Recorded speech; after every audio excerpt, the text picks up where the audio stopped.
I've seen many shows in my time that many people would consider bad. There are times when I disagree with people on that statement. Sometimes I end up enjoying a show that other people dislike and vice versa. That's fine. Everyone has different tastes. At the end of the day, we're all doing the same thing, frying our brains for entertainment. That being said, there was a show on Nickelodeon that I cannot, under any circumstances, defend. People often try to pinpoint when exactly Nickelodeon took a nosedive in quality. Some people say it was when the logo was changed. While that was definitely a factor, it wasn't the sole cause. Other people say it was when Nickelodeon stopped giving new shows a chance to shine. That is also partially true. By the late 2000s, they stopped taking risks on new shows in favor of their well-known moneymakers. And even back then, Nickelodeon had their fair share of cartoons that weren't exactly well received. But this show in particular, I can wholeheartedly say was where the shift in quality of Nickelodeon's programming truly began.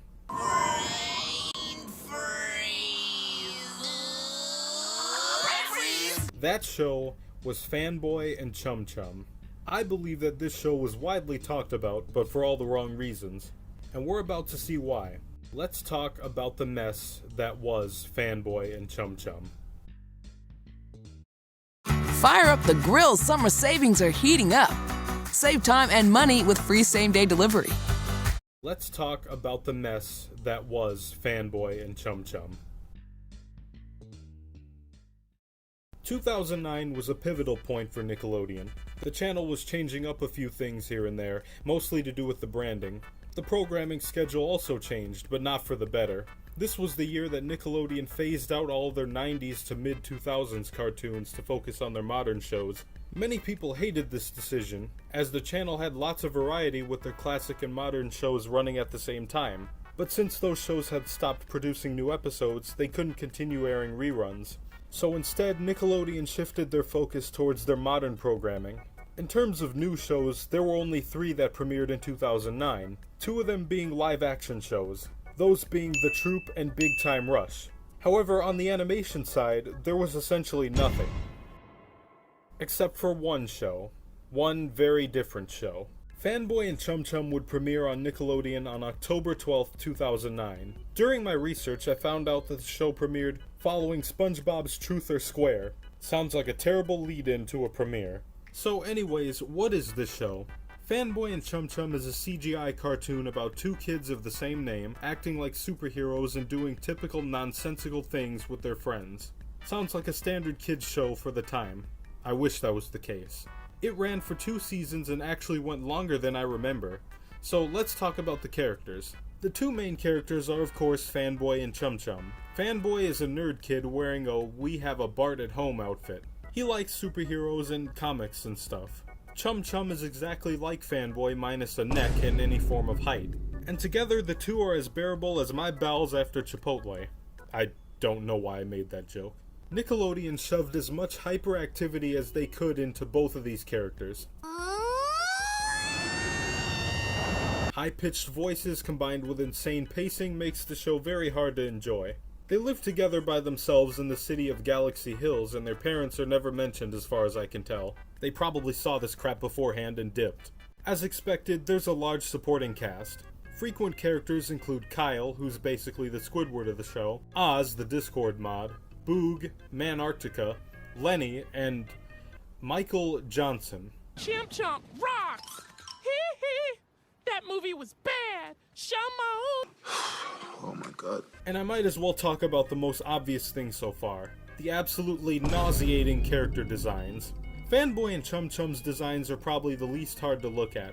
They're the only 2 characters that I can at least look at for more than 5 seconds. Every other character, however...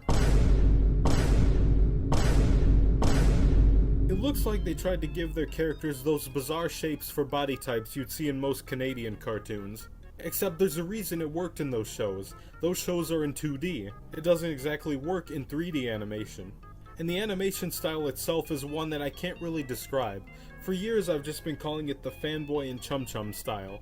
It's on par with those cheaply made Netflix original cartoons that no one talks about. It's just kinda there. The designs for the environment itself are at least passable. The locations definitely do stand out visually. It looks like they actually took their time creating the landscapes. Though I hate scenes like this, where there's literally nothing in the background but that one tree. This isn't something exclusive to this show. I've seen this in other cartoons where the background is just grass and sky. Just a minor nitpick. As for the background music and sound effects, it sucks. You thought the sounds in Johnny Test were obnoxious? This show takes that stuff and makes it even worse. You become a vampire too, and we both live forever together. Watch it! Cut it out! The music is mostly composed of sound effects and sometimes random guitar riffs. I guess it goes well with all the grating dialogue. Production things aside, how does the plot work? The plot is very simple, considering it doesn't make sense half the time. Things just happen for the sake of happening. Remember everything you hated about the bad SpongeBob episodes? This show does the same thing. If an episode includes Kyle or Lenny, most of it is spent on Fanboy and Chum Chum just annoying them to death. I know Kyle isn't a perfect character, but it still doesn't make the main characters look any better.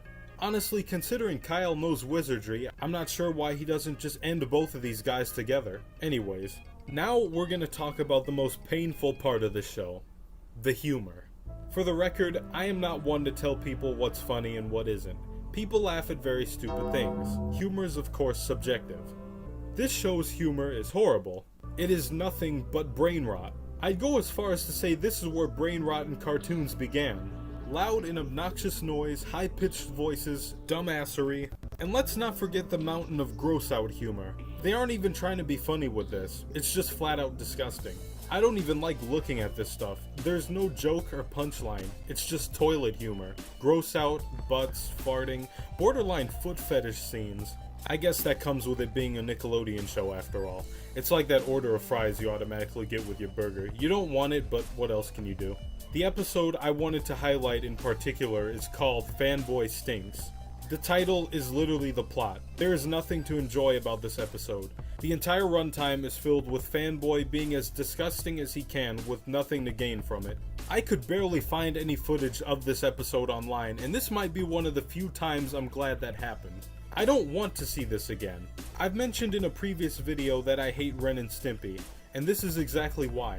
That show pretty much started this trend of humor that Nickelodeon has been pumping out. Just this vomit-inducing humor. This is just a load of crap.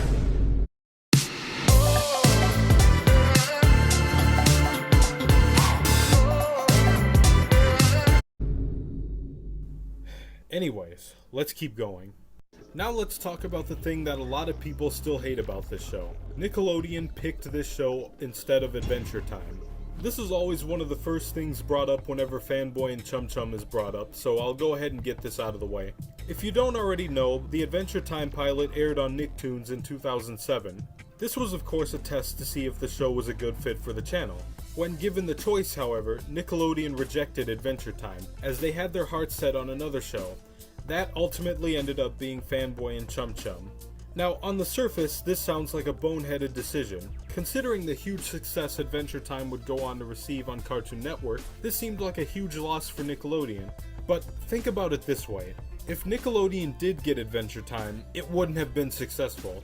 It would have gotten the same treatment that every other cartoon was getting from them at the time. Nickelodeon has very different ideas for their cartoons compared to CN, so needless to say, Adventure Time getting rejected was for the best.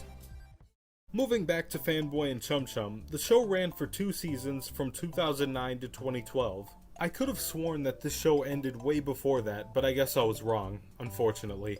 I was watching a lot of Nickelodeon at the time, but I remember the show just not being aired as much as before. It seems like after a while they got tired of the show themselves. After season 2 wrapped up, the show was done. No talks of a continuation or anything. Though for whatever reason, the episode Brain Freeze didn't air until 2 years later in 2014. It was released on DVD but never had a televised release until way later. The general reception for the show was surprisingly mixed. A lot of people, most likely children, actually liked this show, whereas many others didn't. Fanboy and Chum Chum actually won Emmy Awards too, which just goes to show how meaningless those awards actually are. Merchandise even exists from the show. Probably the main reason why this show came out. Can't imagine any other reason they greenlit this. In conclusion, the show was really bad, and I'm not surprised that it drove viewers away from Nickelodeon. I don't even hate Velma as much as I hate this show. At least Velma's main purpose from the start was to piss people off, so I knew what to expect from that show. If I could have this show removed from my memory, I'd be thankful. On the bright side, this is probably the worst show I'm talking about. The next few shows I have planned aren't exactly as bad as Fanboy and Chum Chum. I hope. But with all that being said, I fully believe that Fanboy and Chum Chum was the show that shifted Nickelodeon into a different direction that they never recovered from. Truly the start of the dark times. Thanks for watching this video. As always, leave a like and hit that subscribe button for more content like this. Stay tuned for more.